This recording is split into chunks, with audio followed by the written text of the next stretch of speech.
Hey, c'est Corentin. Dans ma dernière vidéo, je vous ai montré comment on utilisait des overlays sur Final Cut Pro. Mais vous êtes-vous demandé en termes de son, qu'est-ce que ça faisait si on coupait la musique sur cette intro?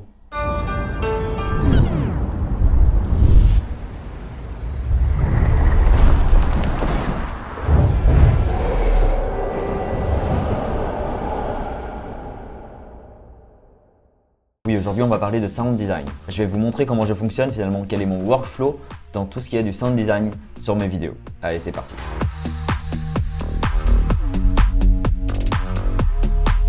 Bon, c'est cool, on parle de sound design, mais avant tout, où est-ce que je trouve mes sons? Eh bien, il faut savoir que sur Final Cut, on a une bibliothèque de justement d'effets sonores. Ça se trouve ici dans le navigateur, on retrouve ici dans la section photo et audio la catégorie effets sonores. Et donc ici, on a toute une banque de sons directement importée avec Final Cut, donc c'est imprégné dedans si je puis dire.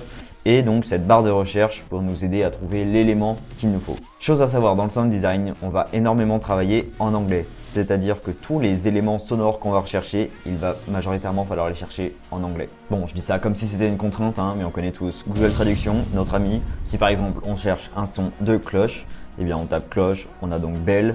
À ce moment-là, on peut copier le mot bell. Et dans Final Cut, on peut coller dans la barre de recherche bell. Et à ce moment-là, on aura donc des sons de cloche. Voilà, globalement, dans tout ce que vous rechercherez, que ce soit sur une plateforme, sur un site internet ou directement sur Final Cut, cherchez le mot en anglais, vous trouverez beaucoup plus de résultats, ce sera plus complet. Et petit bonus, ça vous améliore votre anglais. Bon, ok, on a cette petite base de son directement dans Final Cut. Mais entre nous, c'est pas très complet, il n'y a pas tant de choses que ça. Et puis en plus, ce sont des sons qu'on connaît en général déjà parce qu'ils ont été utilisés déjà depuis de nombreuses années. Si vous débutez dans le milieu du son, dans tout ce qui est du sound design et que vous commencez à travailler vos vidéos avec, je peux vous conseiller simplement d'aller sur mon site. Plus besoin de vous le présenter, dans la section effets sonores. On retrouve ici des packs avec plein de types de sons, notamment les plus connus. On a des glitch, des whoosh, des risers, des classes, enfin bref, il y a plein de sons qui sont entre guillemets logiques d'avoir quand on travaille du sound design. Mais bon voilà, on va pas se mentir, mon site il est loin d'être complet. On a déjà une bonne base de sons, mais c'est pas la folie non plus. Autre option, vous pouvez tout simplement travailler avec YouTube. Vous tapez sur YouTube le son que vous souhaitez en anglais. Vous ajoutez Sound Effect à la limite pour améliorer les résultats de la recherche. Et puis vous allez trouver plein de sons et ensuite vous les téléchargez avec un convertisseur YouTube. Et à ce moment-là, vous pourrez obtenir ce son que vous aurez trouvé sur YouTube. Mais j'ai une dernière proposition à vous faire.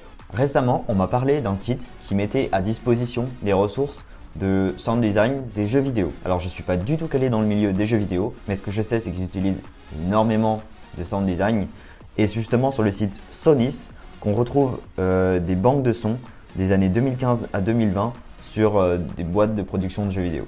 Je vous mets tous les liens dans la description et tout de suite je vous dis comment récupérer ces sons. Donc une fois sur ce site qui se présente comme un site d'archives finalement, on va retrouver 6 colonnes, donc les années 2015 à 2020.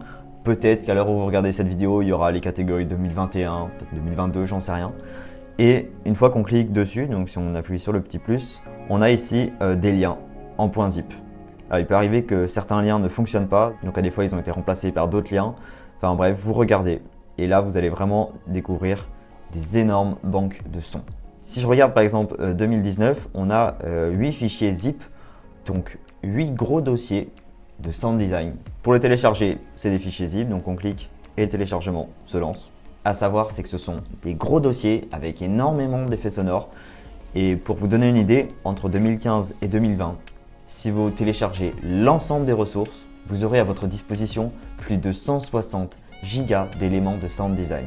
C'est absolument énorme, mais vous allez vite comprendre que ça devient très pratique. Bon, là ce que je vous parle, c'est vraiment on va dire des gros moyens. Si vous voulez juste avoir quelques éléments sonores, pas besoin de vous embêter entre guillemets. Là ce que je vous présente, c'est vraiment si vous voulez vous pousser dans le milieu du sound design. Et donc une fois qu'on a téléchargé tous ces dossiers et qu'on les a dézippés, voilà comment ça se présente. Donc ici dans mon dossier que j'ai créé Sonys, j'ai regroupé tous mes éléments avec chaque année, chaque fichier zip, comme je vous ai présenté sur le site. Donc si par exemple je vais en 2016, ici on a la partie 4 sur 6 de 2016, et bien ici on a tout un tas de dossiers avec des éléments sonores. Rappelez-vous par contre, tout est en anglais. Et dans chaque dossier, on va avoir des éléments sonores. Mais là vous vous dites, attends, on va pas analyser 160 Go pour savoir qu'est-ce qui est bien, qu'est-ce qui est pas bien. Non, non, non, on va pas travailler comme ça, ce serait beaucoup trop long. On va se servir tout simplement du commande F pour rechercher un élément lorsqu'on en a besoin. Ok, rentrons un peu dans le concret. On va revenir sur Final Cut. On va revoir un peu cette timeline. Donc comme je vous ai dit, elle est plutôt assez énorme. Et on va surtout travailler avec l'index, que je vous ai d'ailleurs déjà présenté dans une vidéo. Allez la voir, pour le coup, elle peut être très intéressante pour poursuivre sur la vidéo du sound design. Donc là ici dans cette vidéo, je vais désactiver la musique parce qu'elle n'est pas importante. Moi je veux juste travailler ce qui est du sound design hors ce qui est de la musique. Et donc on a 3 catégories, ambiance, bruitage et effet. Dans cette vidéo, je vais vous présenter comment moi je travaille, mais d'autres créateurs ont une autre manière de travailler, donc libre à vous de choisir comment vous voulez procéder. Moi dans mes vidéos, j'ai pour habitude de commencer par tout ce qui est des ambiances, donc à déterminer le son qui irait avec l'image de l'environnement où ont été tournées ces images. Ambiance n'existant pas par défaut, j'ai créé un nouveau rôle dans modifier les rôles. Et donc ici, j'ai appuyé sur nouveau rôle et j'ai créé donc ambiance que j'ai mis en rouge. Donc comme vous pouvez le voir ici en rouge, ce sont que des éléments d'ambiance. D'ailleurs, regardons ensemble qu'est-ce que ça donne si on garde que les ambiances. Toujours avec la même vidéo démo que j'avais dans ma dernière vidéo des overlays.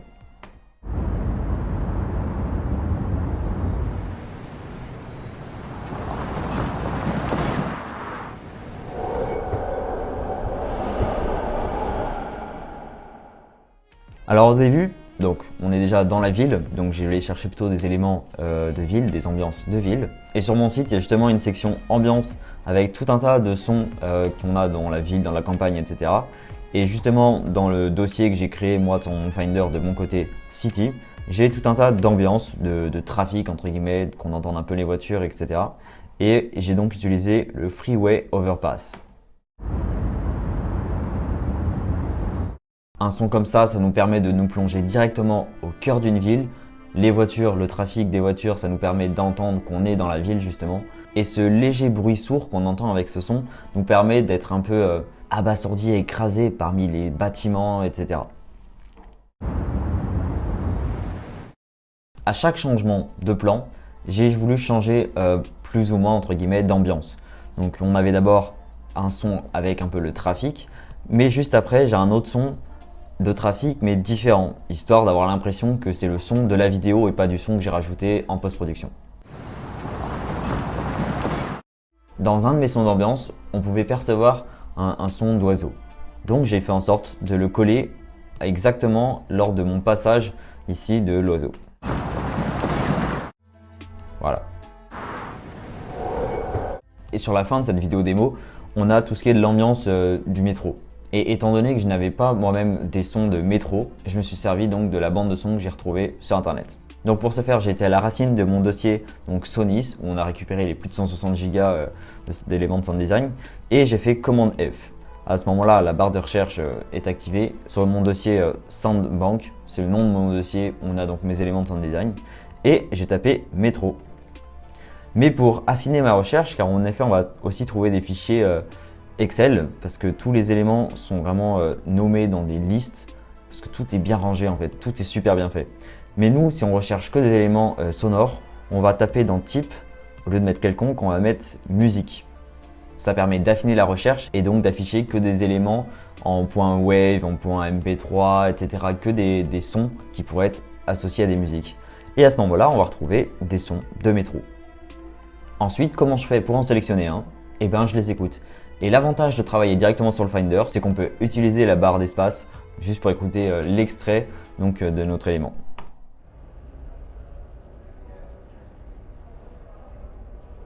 Ensuite, je me sers des flèches pour voir quel est le suivant.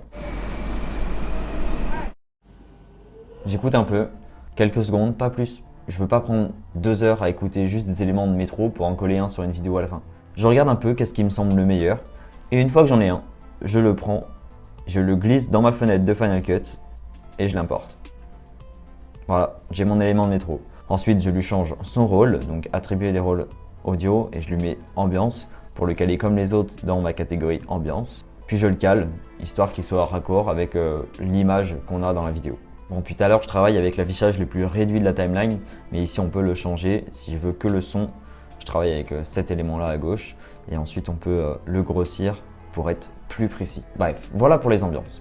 Ensuite, dans ma manière de travailler dans le sound design, je m'attaque à tout ce qui est des bruitages. Ce que j'appelle bruitage, moi, c'est tous les éléments qu'on pourrait voir en vrai dans les vidéos faire du bruit. Tout à l'heure, je vous ai parlé donc de l'oiseau.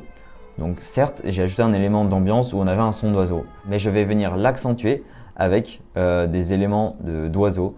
Par exemple, on a le bird fly away, donc le fait que l'oiseau vole pour qu'on entende un battement d'ailes, pour accentuer encore une fois ce qu'on voit à l'image. Et d'ailleurs, si je mets que les bruitages et je coupe l'ambiance, voilà qu'est-ce qu'on peut entendre. Des sons de flammes, de braises pour coller avec l'image qui affiche donc des flammes et des braises.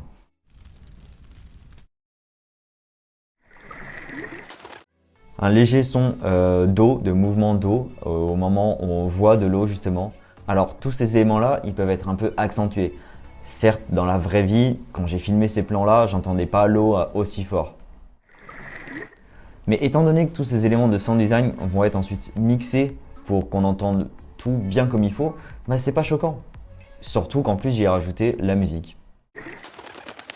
Le fameux son d'oiseau avec le battement d'ailes. Le train qui passe et le métro qui arrive.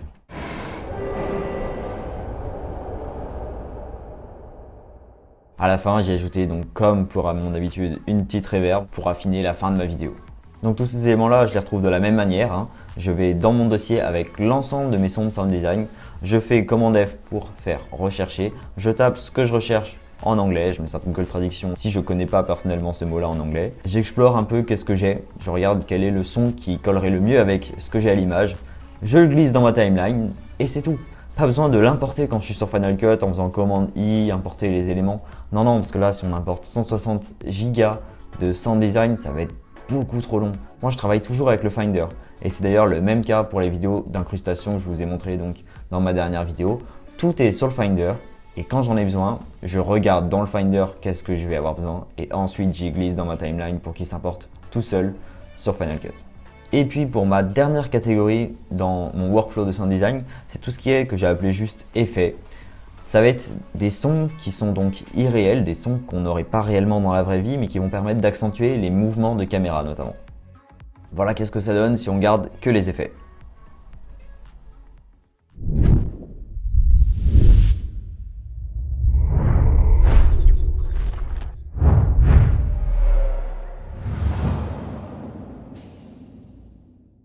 Je vous ai parlé de mouvement de caméra, mais c'est un peu plus que ça va être tous des éléments irréels. On a par exemple le glitch. En réalité, quand j'ai filmé ce plan-là, j'ai rien entendu de très glitch. Mais voilà, ça va être des sons qu'on va ajouter qui sont un peu abstraits, si je puis dire. Et donc les plus connus sont les whoosh qu'on retrouve à chaque vraiment mouvement forcé, si je puis dire, de la caméra. Mais alors les whoosh, il en existe des tas. Moi personnellement, j'en ai déjà des centaines et il en existe évidemment plein d'autres sur internet. Libre à vous d'en rechercher, vous pouvez donc en prendre sur mon site, il n'y a pas de problème. Et donc encore une fois, sur cette banque de sons qu'on a sur le site que je vous ai présenté. Donc si je tape whoosh, alors il y a plusieurs manières de l'écrire, mais si je l'écris comme ça, on aura déjà un ensemble de sons de whoosh, c'est énorme.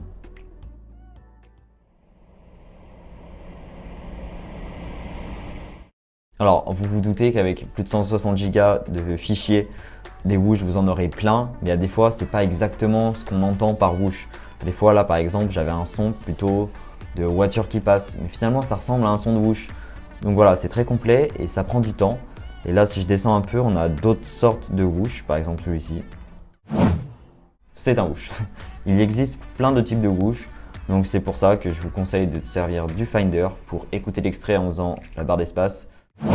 Et ensuite d'utiliser les flèches pour écouter celui d'en dessous, celui d'en dessous, celui d'en dessous, jusqu'à ce que vous tombez sur la perle rare finalement. Donc moi c'est ce que j'ai fait, donc j'ai sélectionné mes whoosh. On a aussi donc des risers pour faire monter un peu la pression. Et à la fin j'ai ajouté un petit son, c'est la porte du train, mais ça reste un son assez abstrait, en plus j'ai ajouté de la reverb et tout, donc je l'ai mis dans ma section juste effet. Ensuite, pour affiner tout ça, vous pouvez faire le mix donc, de tous ces sons, donc des ambiances, des bruitages et à terme de la musique si vous en utilisez une. Et vous pouvez utiliser le vumètre que je vous ai déjà présenté pour voilà, égaliser un peu tout ça, que ce soit pas saturé. Donc n'hésitez pas aussi à ajouter des keyframes. Là par exemple, on en voit. Donc il vous suffit d'appuyer sur Options et de cliquer pour ajouter un point clé. Et à ce moment-là, vous pouvez faire varier le son au fur et à mesure de l'élément. Donc par exemple ici, je le fais commencer à moins 20 décibels. Et là, il va monter jusqu'au point à moins 8 décibels, puis redescendre à moins 28 décibels. Voilà, ajouter de l'automatisation pour que ces sons-là, ils se gèrent tout seuls, qu'ils montent et qu'ils descendent tout seuls. Faites bien en sorte que tout soit homogène et puis vous ferez un beau travail, je pense. Je le rappelle, n'hésitez pas à vous servir de l'index que je présente dans ma vidéo de la timeline. C'est très utile si par exemple je veux afficher que les effets pour pas que ça prenne trop de place dans ma timeline. Je clique sur ce petit bouton là et hop, les autres passent en petits traits. Et ce sera peut-être beaucoup plus simple pour travailler donc, que nos bouches et nos effets sonores. Il y a plein de moyens d'afficher la timeline pour faciliter son workflow. Puis voilà, je pense que j'ai tout dit. Si vous avez trouvé la vidéo utile, toujours abonnez-vous. La prochaine fois, je vous expliquerai comment... Non, on verra en fait. Et nous, on se dit à la prochaine vidéo. C'était Corentin.